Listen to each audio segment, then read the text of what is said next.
आय हाय हाय। एक सूरज रहे चांद रहे, एक सूरज रहे एक चांद रहे। हमारे अनपढ़ गुरु जी बताए हैं कि दो रहे, एक सूरज और एक चांद। आज दोनों दुनिया में नहीं है, ये धरती पर है, ये आवाम में दोनों मूर्ति नहीं, सूरज और चांद नहीं। तो कभी लिखत हो कैसे कैसे मतलब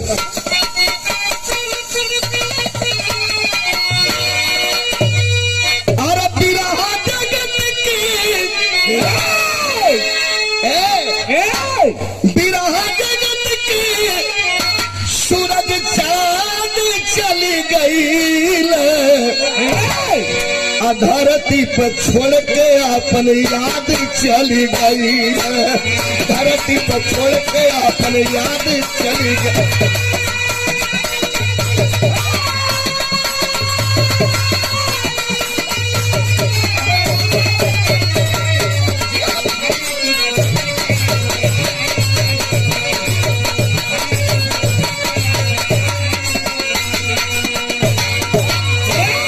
ये सरदार अरे बिरहा जगत की, बिरहा जगत की सूरज चांद चली गई, धरती पर छोड़ के अपन याद चली गई, धरती पर छोड़ के अपन याद चली।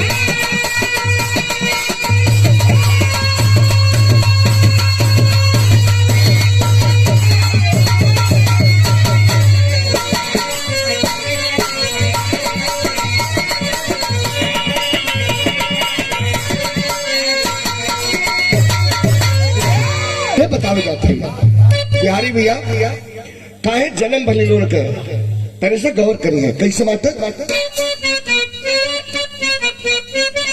ये बात है।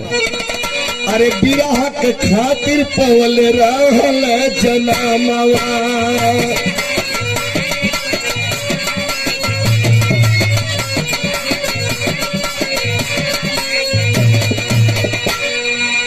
धरती से कैले आकाश तक नामवा, कैले आकाश तक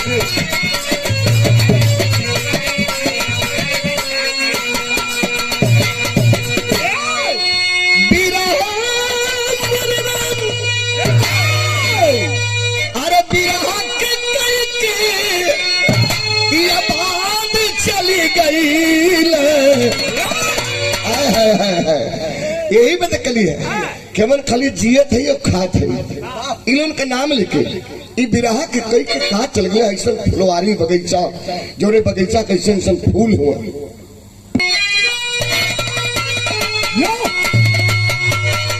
अरे बिरहा के कई की,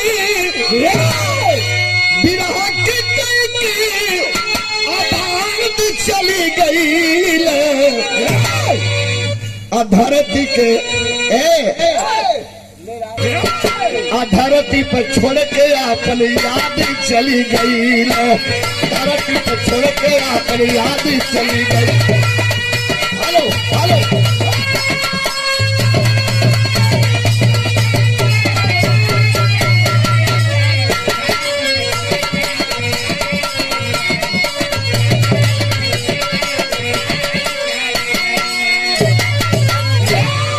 हाय हाय हाय कौना बिरहा रहल जेकर,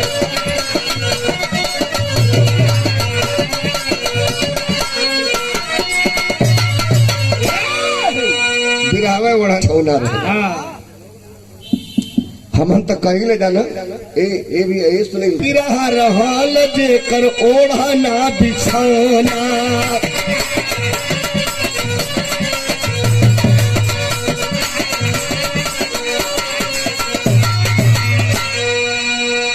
तरग तरान रहल दिल का खिलौना,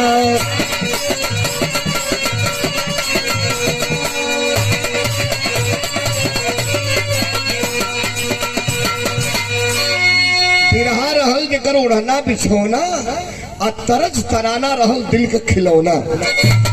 जो श्रोता भगवान है वो हमारे मुकद्दर के मालिक है। श्रोता भगवान के लिए क्या देकर गए जरा गौर करिए कैसे माता।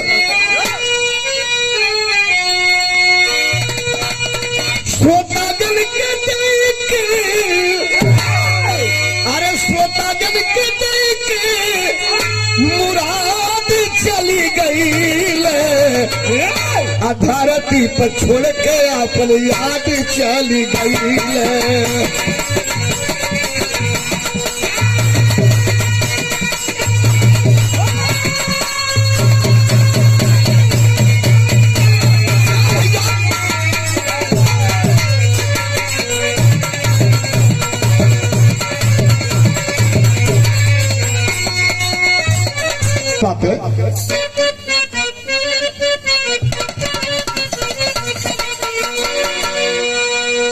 अरे जुग जुग जुग जुग गुरुवन का नामवा गवाई, जुग जुग गुरुवन का नामवा।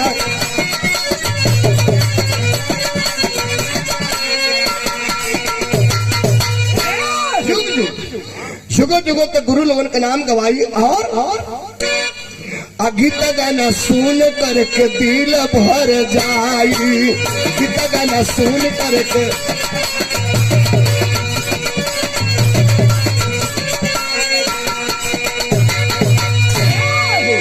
वियोगी अरे वियोगी जबाज देके शादी चली गई, धरती पर छोड़ के अपन याद चली गई, धरती पर छोड़ के अपन।